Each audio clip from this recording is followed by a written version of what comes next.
Praise the Lord. Welcome to daily promise. అనుదిన వాగ్దానానికి మీ అందరికీ ఆహ్వానం.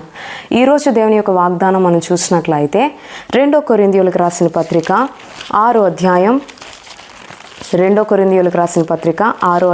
18వ వచనం మనం చదివినట్లయితే అక్కడ ఒక శ్రేష్టమైన మాట ఈ విధంగా వ్రాయబడి ఉంది. ఏమని అంటే, మనము జీవము గల దేవుని ఆలయమై ఉన్నాము. In Jesus name amen. మనము దేనితో పోల్చబడి ఉన్నామండి? జీవము గల దేవుని ఆలయమై ఉన్నామన్న విషయాన్ని మనం గుర్తించాలి.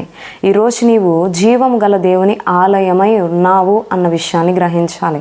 దేవుని ఆలయం ఒక్కసారి మనం ఆలోచించినట్లయితే దేవుని ఆలయం దేనితో నింపబడుతుంది? దేవుని ఆలయం దేవుని పరిశుద్ధతతో నింపబడుతుంది. దేవుని ఆలయంలో దేవుని ప్రసన్నత ఉంటుంది. దేవుని ఆలయంలో దేవుని యొక్క సన్నిధి ఉంటుంది. దేవుని సన్నిధిని ఆస్వాదించే అవకాశం ఉంటుంది. దేవుని యొక్క ఆలయంలో సమాధానం ఉంటుంది. దేవుని ఆలయంలో ఆశీర్వాదం ఉంటుంది. దేవుని ఆలయంలో దేవుని యొక్క వాక్కు ఉంటుంది కదండి. ఈరోజు దేవుడు నిన్ను నన్ను దేనితో పోల్చి ఉన్నాడు అంటే జీవము గల దేవుని ఆలయంతో పోల్చబడి మనం ఉన్నామన్న విషయాన్ని గ్రహించాలి.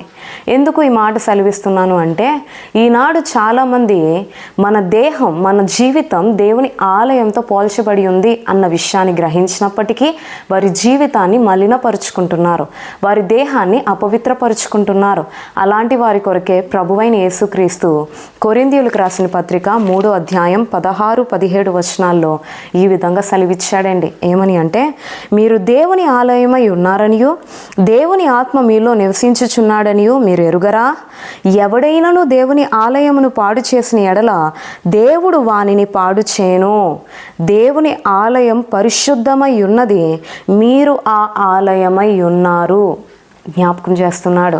మీరు దేవుని ఆలయమై ఉన్నారని, మీలో దేవుని ఆత్మ నివసించుచున్నాడని మీరు ఎరుగరా అంటున్నాడు. నిజమే, దేవుని ఆలయంతో పోల్చబడి ఉంది మన శరీరం. దేవుని ఆత్మతో నింపబడి ఉన్నాం అన్న విషయాన్ని గ్రహించాలి. కాబట్టి ఈ దేహాన్ని మనం పాడు చేసుకునే వారిగా ఉండకూడదు. ఈ దేహాన్ని, దేవుడిచ్చిన విలువైన జీవితాన్ని మనం మలినపరుచుకునే వారిగా ఉండకూడదు. దేవుని ఆలయం ఎంత పరిశుద్ధంగా ఉంటుందో మన యొక్క జీవితం, మన యొక్క దేహం కూడా అంత పరిశుద్ధంగా కాపాడుకోవాలండి. అంటే మన కన్నులు పరిశుద్ధంగా మనం కాపాడుకోవాలి. మన మాటలు పరిశుద్ధమైన మాటలే మాట్లాడాలి. మన వినికిడి పరిశుద్ధమైన వినికిడే వినేవారిగా ఉండాలి. మన యొక్క దేహం పరిశుద్ధమైన కార్యాలు చేసే విధంగానే ఉండాలి.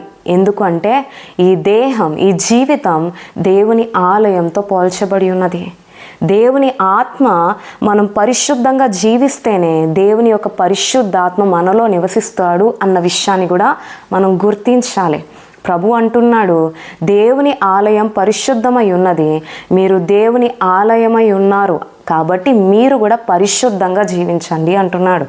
ఈ పాపలోకంలో మనం జీవించినప్పటికీ ప్రభువైన యేసుక్రీస్తు ఎలాగైతే ఈ పాపలోకంలో పాపులలో చేరక ప్రత్యేకంగా పరిశుద్ధంగా ఎలాగైతే బ్రతికాడో, మనం కూడా ఈ లోకంలో ప్రత్యేకంగా పరిశుద్ధంగా మన దేహాన్ని, మన జీవితాన్ని కాపాడుకునే వారిగా ఉండాలండి. అప్పుడే పరిశుద్ధాత్మ మనలో నివసిస్తుంది. పరిశుద్ధాత్మ ద్వారా మనం దేవుని కొరకు బలమైన గొప్ప కార్యాలు చేయగలుగుతాం అన్న విషయాన్ని గ్రహించాలి. దేవుడు అంటున్నాడు, నీ దేహాన్ని నువ్వు పాడు చేసినట్లయితే నేను నిన్ను పాడు చేస్తాను అంటున్నాడు. మనల్ని దేవుడు కోపపడే విధంగా, మన జీవితాన్ని బట్టి దేవుని యొక్క ఉగ్రతను మన ఎడల కురిపించే విధంగా మన జీవితం ఉండకూడదు. కానీ దేవుని యొక్క కృపను, దేవుని యొక్క దయను, దేవుని యొక్క ప్రేమను, దేవుని యొక్క ఆశీర్వాదాన్ని పొందుకునే విధంగానే మన జీవితం ఉండాలని ప్రభు ఆశపడుతున్నాడు. అందుకే ఈ సమయమందు మరొక్కసారి ఈ యొక్క విషయాన్ని మీకు జ్ఞాపకం చేస్తున్నాడు. ఈరోజు దేవుని ఆలయంతో పోల్చబడి ఉన్న మీ దేహాన్ని మీరు పరిశుద్ధంగా కాపాడుకుంటున్నారా? దేవుని ఆత్మ మీలో నివసిస్తుందా? ఒక్కసారి ఆలోచించండి. ఇంతవరకు మీ జీవితాన్ని, మీ యొక్క దేహాన్ని మలినపరుచుకున్నారేమో, పాడు చేసుకున్నారేమో. మరొక్కసారి ఇప్పటికైనా దేవుని యొక్క సన్నిధికి వచ్చి మోకరించి, ప్రభువా నా యొక్క తప్పిదాలు క్షమించు, నా దేహాన్ని నేను పాడు చేసుకున్నాను, నా జీవితాన్ని మలినపరుచుకున్నాను, నా కన్నులను అపవిత్రపరుచుకున్నాను, నన్ను క్షమించు, నీ పరిశుద్ధమైన రక్తం ద్వారా నాకు ప్రతి పాపాన్ని కడిగివేసి నన్ను శుద్ధి చేయి అని నువ్వు ప్రభువుని అడిగినట్లయితే దేవుడు క్షమిస్తాడు. అంత మాత్రమే కాదు, తన యొక్క పరిశుద్ధాత్మతో నిన్ను నింపి ఈ పాపలోకంలో ప్రభు కొరకు పరిశుద్ధంగా నిక్కాసుగా బ్రతికే జీవితం ప్రభు నీకు అనుగ్రహిస్తాడు. కాబట్టి అటువంటి గొప్ప కృప, దేవుని ఆలయంతో పోల్చబడి ఉన్న మన దేహాన్ని పరిశుద్ధపరుచుకొని పరిశుద్ధాత్మతో నిత్యం నింపబడి పరిశుద్ధంగా ఈ లోకంలో బ్రతికే కృప ప్రభు ఎల్లప్పుడూ మనకి దయచేయునుగాక. ఆమెన్.